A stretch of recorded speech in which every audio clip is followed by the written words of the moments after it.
Get ready for 2 hours of hard-hitting football talk, straight from their jocks about the jocks. It's Football on the Know with Jim and Joe.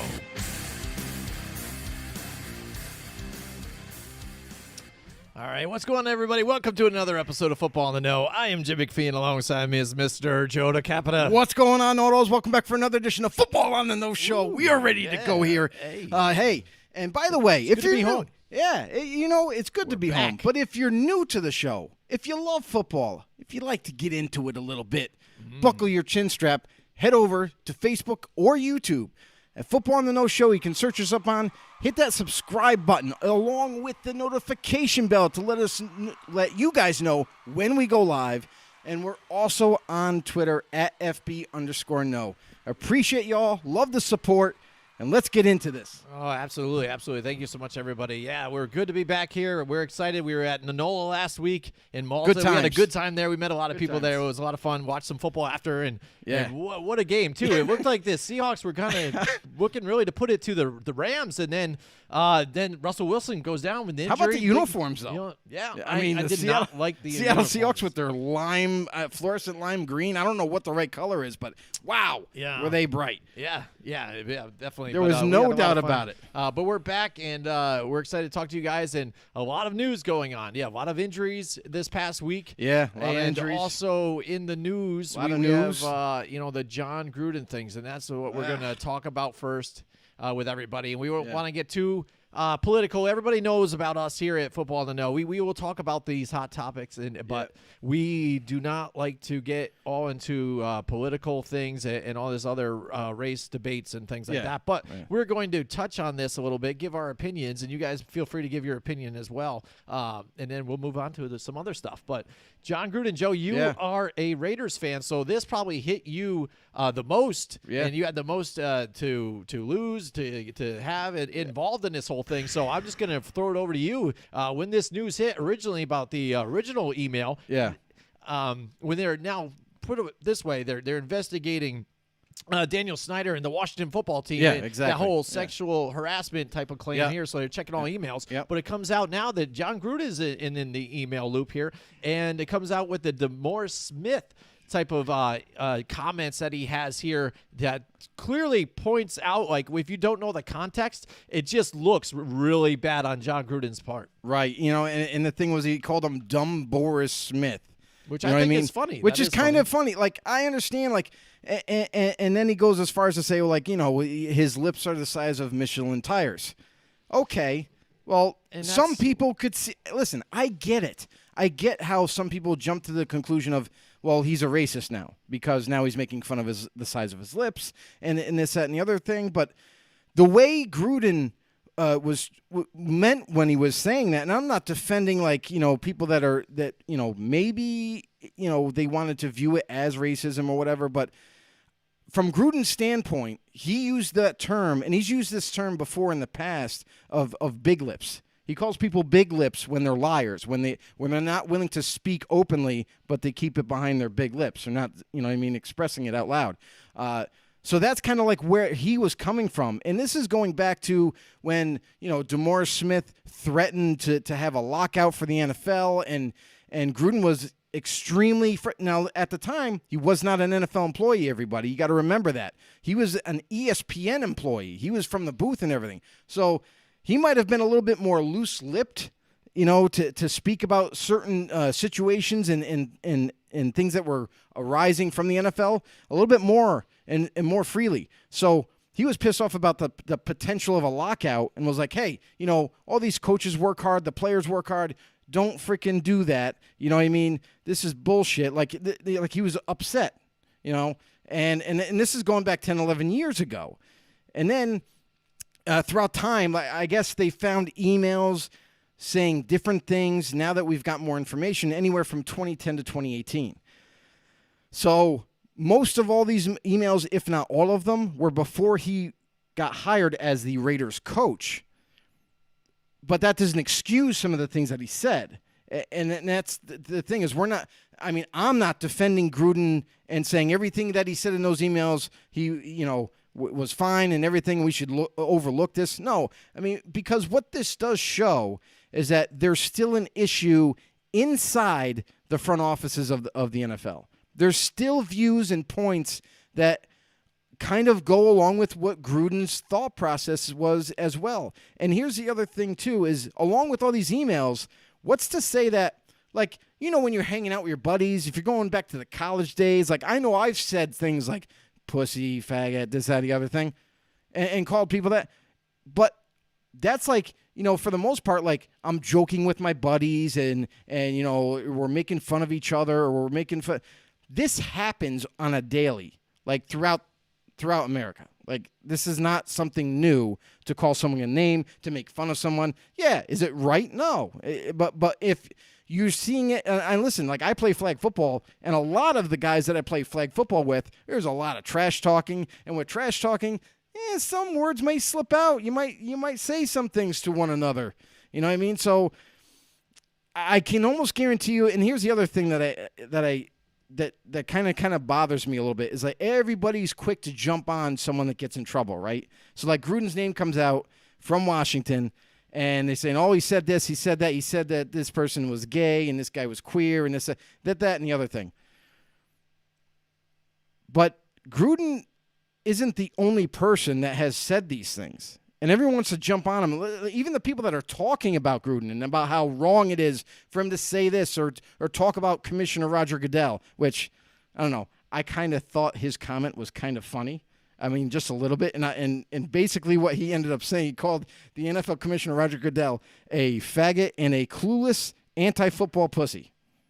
Because this is all coming from the rule changes of protecting the quarterback and not being allowed to hit him anymore. And you know what I mean? And he thought that the league was starting to shift to being too soft, which a lot of fans did. And that's the thing, you know? I mean, so there's a lot that goes into this, and I get it. You know, Gruden, I'm not saying that he said the right things. I'm not saying that in those emails that we should overlook it. But again, let's take it for what it is. And I understand, like, now he's gone. Let's move past it. You know, he's no longer a coach. He's not going to coach again. He's not going to, you know what I mean? He's not going to be part of the NFL. You know, he's not even going to go back to ESPN at this point because it's just, now he's like tarnished. Mm-hmm. All right, we've got a couple people in the house. We have Paul Matty's in the house, our boy there. He's chilling from Florida. And he says, what's going on, Paul? Gruden made his own bed. Everyone knows anything digital is archived. And he's telling us right here, he gets what you're saying. And Lady Bills is in the house with us tonight. Hey, there she is. We got to meet on, her. Lady Bills? Bills Mafia. Super fan out there. Bill's super fan. Yes, and that's yeah. an official thing. Very like, cool. I did not know. She really dropped some knowledge on me about the being an official mascot or a that whole world of super the whole world fandom. of super fandom. That's right. And it's not just, you know, a word people give to you or whatever. It's an official thing. And there's rules behind it. But shout out to Jamie. I remember your name, Jamie. That's right, there you go. So, Jim, before I want to ask you a question though, Sure. because this is something that's kind of, you know, because John Gruden's name out there, right? Yeah. They've dealt with it. Situation's done with now. Mm-hmm. It's going to be hard for the players and coaches to get over it, you know, move past the type of thing. However, I feel like this can go one of two ways for the Raiders. Either this gets them all closer to each other, and they just start grinding and they play well, or it's going to take some time where they're not going to really be all, you know, hitting on all cylinders now going forward in the season. They might struggle for the next few games and potentially might ruin their season. Mm-hmm. But how did this come out? Like, how did this get leaked out? Yeah, somebody had to leak this out because the investigation was in Washington about Washington. Yeah, it seems like who actually put it out there? Was it New York Times? Times? New York Times? Yeah. Okay. So it's tough because everybody has an agenda, anyways. And you know what? The hot topic thing is this stuff right now. We haven't heard about it in a few months. I mean, everybody knew when the elections were going on. Again, I'm trying not to get political here, but this is for being part of the media that we are now. I really have a problem with media altogether, with a lot of the way people try to paint a picture here and there and whatever. We try to give you honest opinions. If you don't like it, you don't like it. What if you do? You do. Whatever. It don't matter. We like to value your opinions, whether we agree with them or not. Right. That's fine. And that's where we're all about conversations. But when somebody brings this out, it's a hot topic thing. And when they found more, they just dug right back on top of it. Oh, yeah. And whether somebody lost a job about it or not, they really don't care. Unless it was one of their own and things like that. They don't care. It's right there. And the sad thing, though, too, is perhaps the Washington football team had something else to deal with this. Because, again, it's now the thing is turned off of them. You know what I mean? And like Paul says right here, he says, is it interesting how the Raiders are winning and these emails surfaced? And that brings up a great point because I think there isn't also a meme out there which is bringing up points because I think there's the 30 and 30 about 30 for 30 about the Raiders and the NFL and the problem that they had with it was the NFL versus the Raiders a lot. Right. And that was all going on behind the lines. Yeah. And now this pops up again. Yes, they are winning. They are being fairly successful. And now it just seems like all of a sudden, not exactly a witch hunt, but the focus is off of the Washington football team. For one, was deemed that the Redskins was a racist name, so they were forced to change the name. And now they don't have a name, and they might be happy with just not having a name, much like the people that are just gender neutral. They're happy with just being neutral and whatever I am, they, them, or whatever the F you are. But that's the way Washington football team is. But now, during that whole investigation, it gets moved on to this now. Now the Raiders are in the news because of all this, and now they end up losing their coach. So all the pointing of the blame and all this is now derailed over towards that. Right. And yes, I understand. Like everybody that knows me personally, I'm pretty vocal with my opinions, and I do offend a lot of people, and I try not to hurt people's feelings. I guess I just hope that everybody's joking and realize that I am joking the way I do all the time. If you get to know me, that's what I do, and I apologize if I do offend you. I don't mean to, but I do come off abrasive, and I don't want to say no filter absolutely, but I'm pretty out there. If I have something to say, I'll just say it. And so I understand where he's coming from when he says some of these things. Like Joe said, anybody that works in a tight work environment, especially manufacturing that I've done and things like that, everybody shoots the shit like that and says things like that where it's joking around about a lot of different things. The problem is what also with Paul said, these emails are documented. Everybody knows, especially once you write things. Yeah. Especially for John Gruden to do this. It's odd because he was one of those guys that was much like Herm Edwards and said, don't hit send. When you go to tweet and all this other stuff, just don't do it. Don't throw it out there. Don't do any of this. But he happens to break his own rule and do that same type of thing. But maybe amongst a fraternity of guys like you kind of brought up, it's within and it doesn't people stop there. Of the NFL and things like that. They maybe talk about this together, and have that type of relationship with each other. As far as the Michelin tire lips, I can totally see how that comes across. I mean, it just looks bad. I mean, there could be an explanation for it, but you would have to come up with documentation to show that maybe he has said this before with other people of other races, but it is the current hot topic. But then for the other things to pop up on top of it, the sexist comments about women can't misogynistic coach and comments. blah, blah, blah. And then, and even the fact, the Roger Goodell calling him names like that, again, we laugh because like, oh, yeah, because nobody likes Goodell and stuff. But again, it's what everybody's talking about. And to seriously flat out call somebody that and make it put in the like the light that it's a bad thing. And that's the thing that what people need to kind of look upon and identify now is that's what I think the narrative people are trying to change with the whole movement that's going on and trying to change their views on things, is the fact that if I call somebody this or something like that, if I say this is gay, I say that a lot too, and I don't mean to be like, oh man, like that's a negative thing. You're not meaning it that way, But again, back in the original meaning of being queer and things like that, it's strange. You know what I mean? So I think that if I say that's gay or that's queer, I mean that's the actual meaning of what it is. But looking down and saying as a name or somebody being gay or this and this or that being gay as a negative term, that is trying to be changed now with the way it is, because it shouldn't be a negative thing. That's who I am.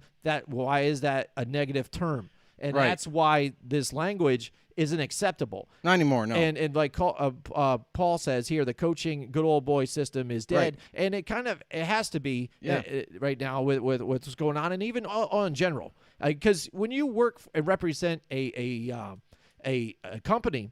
Yep. Like if I go out, I work with woodworking and stuff like that, and I do finishing. But if I go to somebody's house and I'm working even with a coworker and we're there to try and fix something in their house, I'm not using loose words like that to him and like, oh, did you see this? The other guy, oh, it's totally gay, or this guy's an F, blah blah blah blah.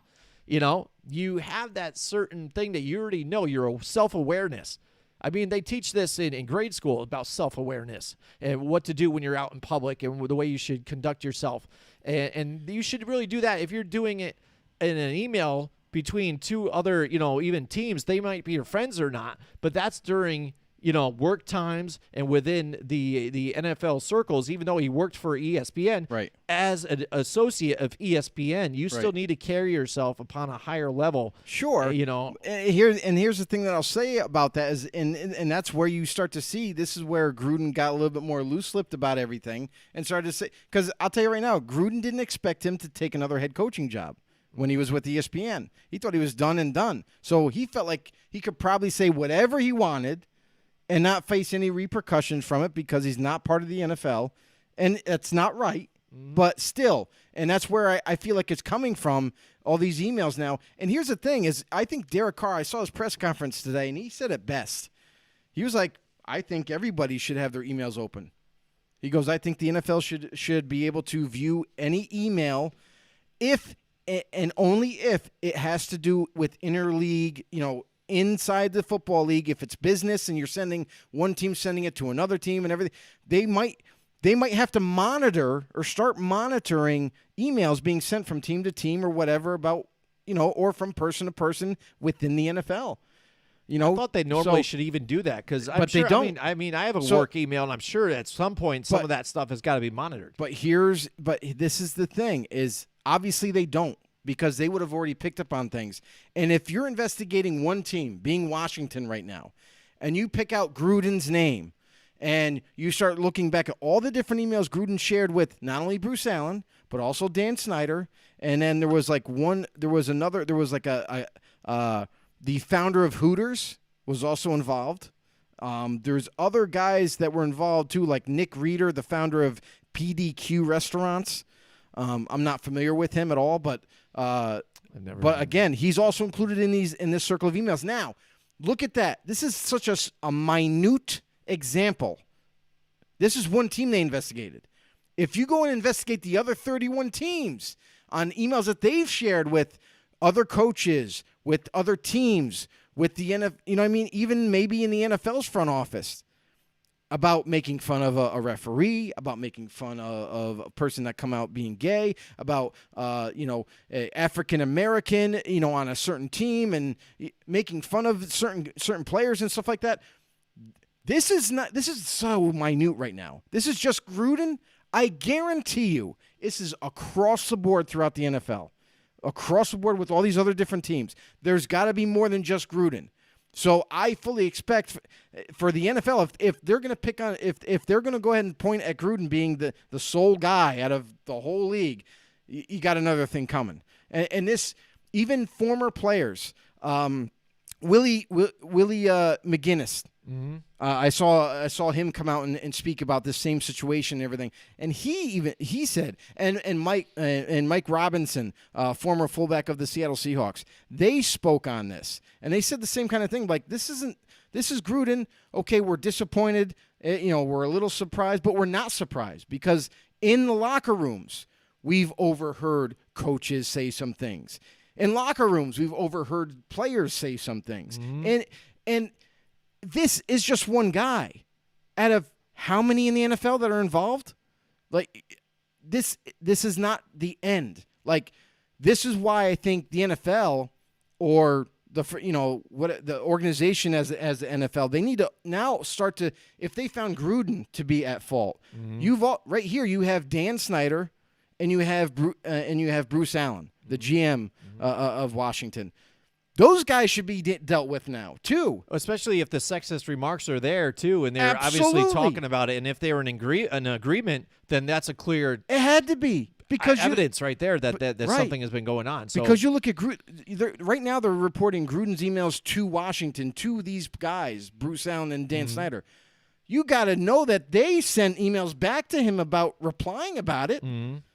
So they got to be dealt with. And then I think now that you've seen just a small example of this, you got to start investigating everybody. Because it doesn't just stop here with just Gruden's emails and Dan Snyder and Bruce Allen. There's got to be others.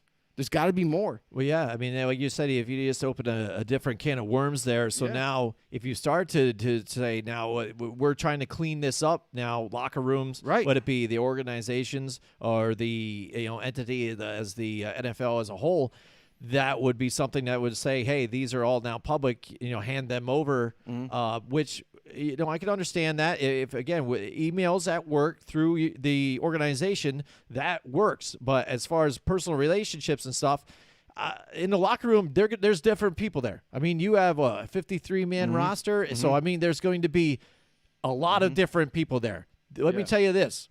You go there, you have whatever music might be playing, when they do practice and workouts and blah, blah, blah. Do you think everybody likes the same type of music? No. Maybe they try to say, hey, maybe can you play some of this? Can you play country this time? Can you play hip-hop? Can you play this? Can you play rock? All this.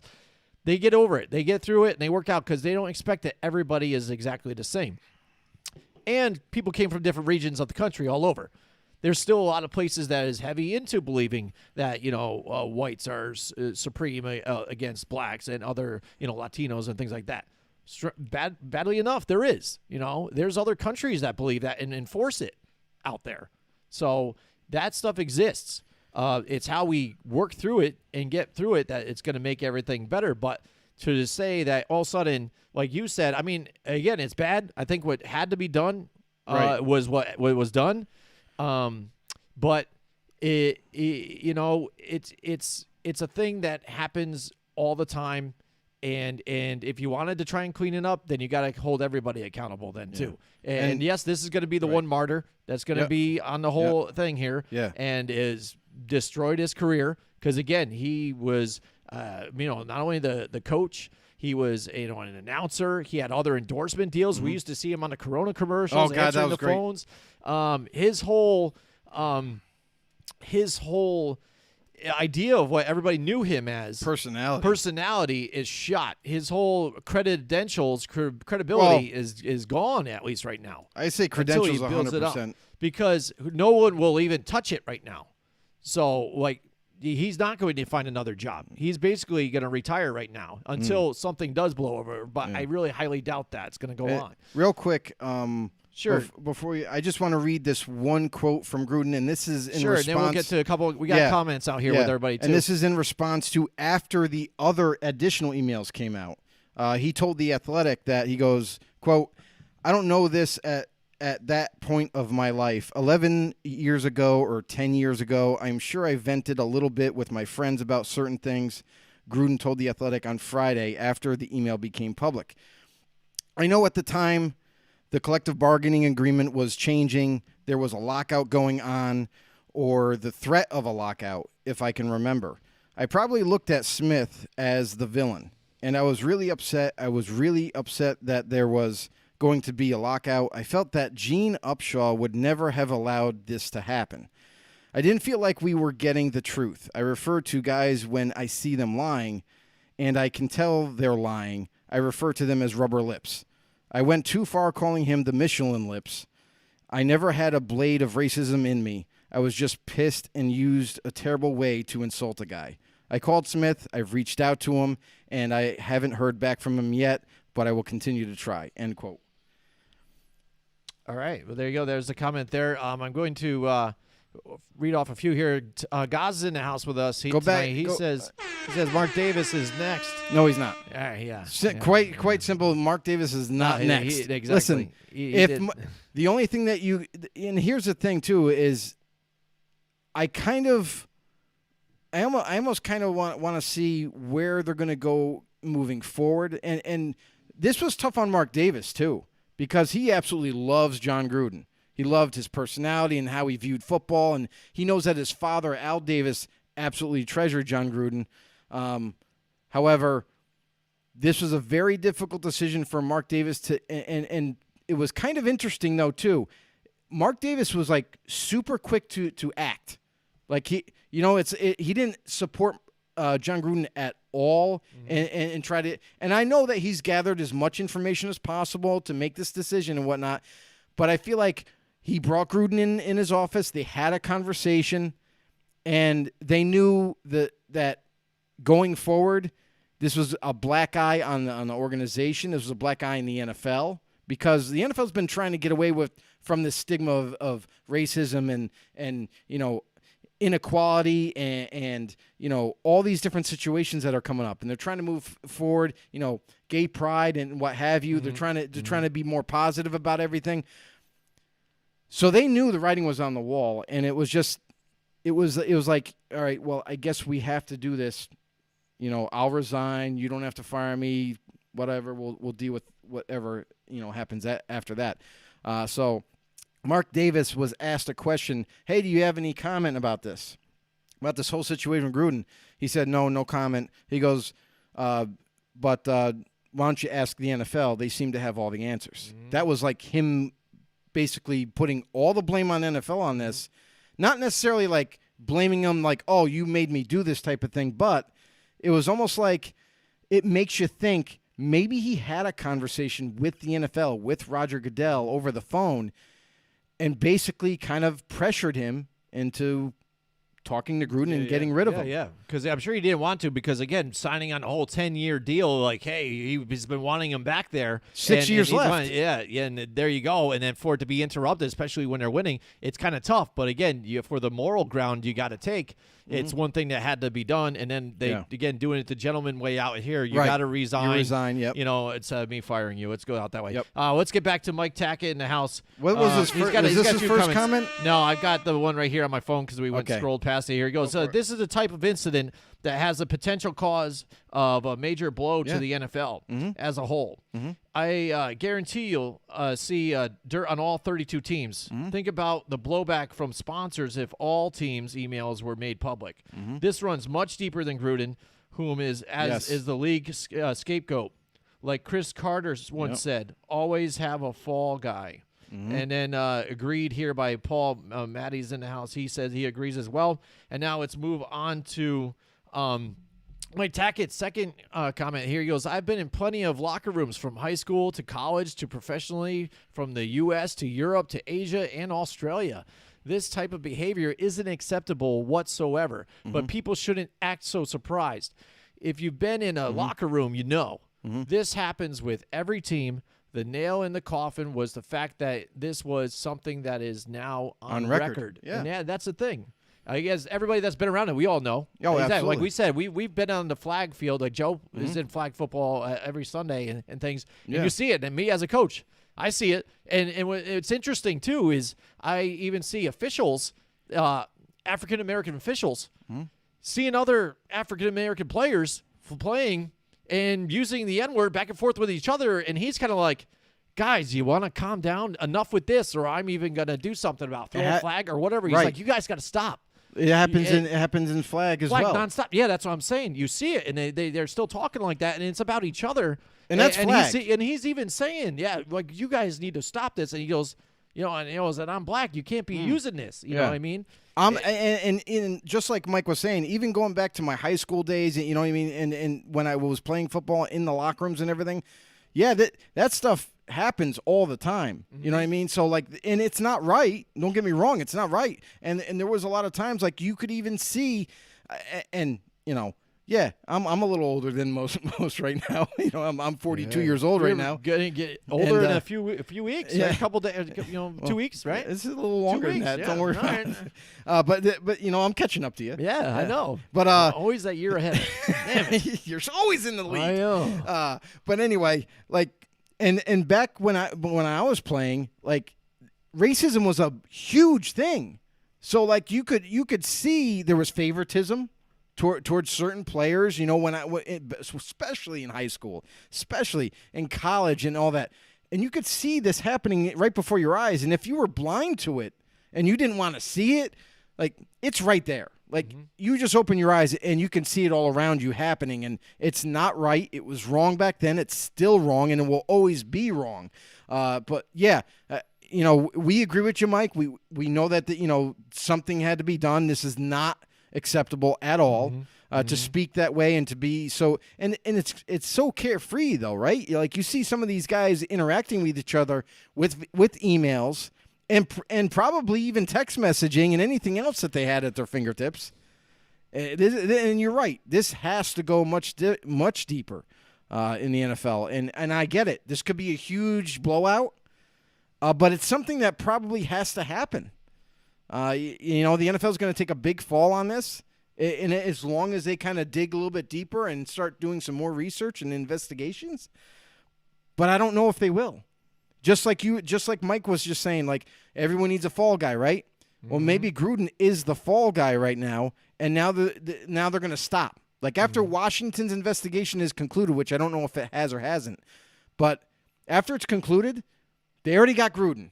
You know what I mean? They got Gruden. He's a bad person. This, that, the other thing. Whatever you want to paint the picture with here. Total blame on Gruden. All right, now we solved it. We solved the issue, everyone. Just one guy. That was the problem. No. And that's what the NFL, I feel, is going to do. They're going to stop. As soon as this is done with Washington, Gruden's the fall guy. He's a racist. Label him whatever you want. It's not even going to be big. Like, I look at the Ray Rice thing. Again, it seems like Ray Rice, the big guy, they end up, being, punished. They got the max, basically. And everybody since then has kind of been, even look at Kareem Hunt is even playing. Still in the NFL. Yeah, he did the same thing. Tyreek Hill, it's just a lot of cover-ups there, and he's still playing. So, and it's all just swept under the rug and things like this that you don't see.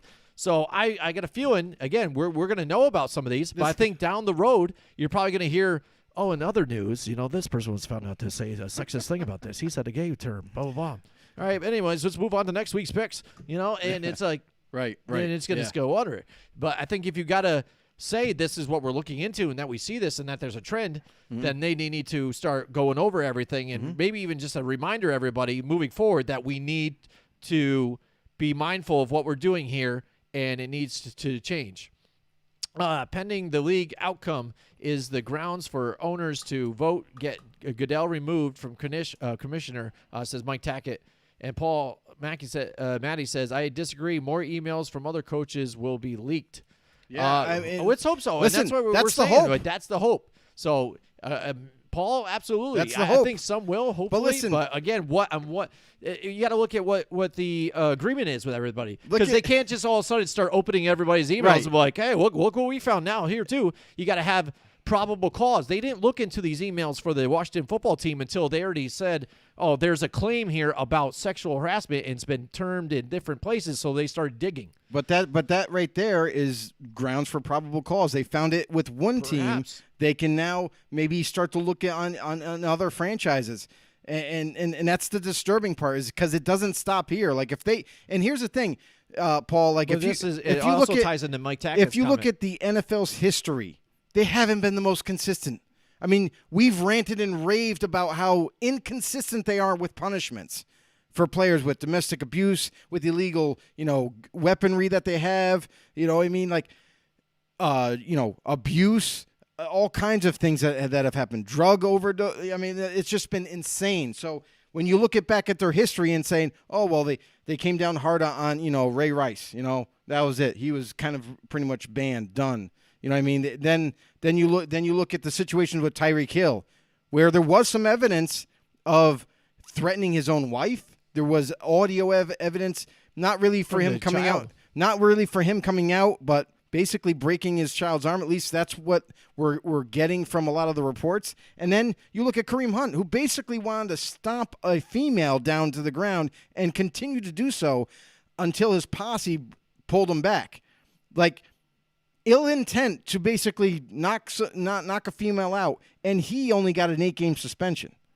Where Tyreek Hill, with all these threatening messages and everything else about child abuse or threatening his wife, he got nothing.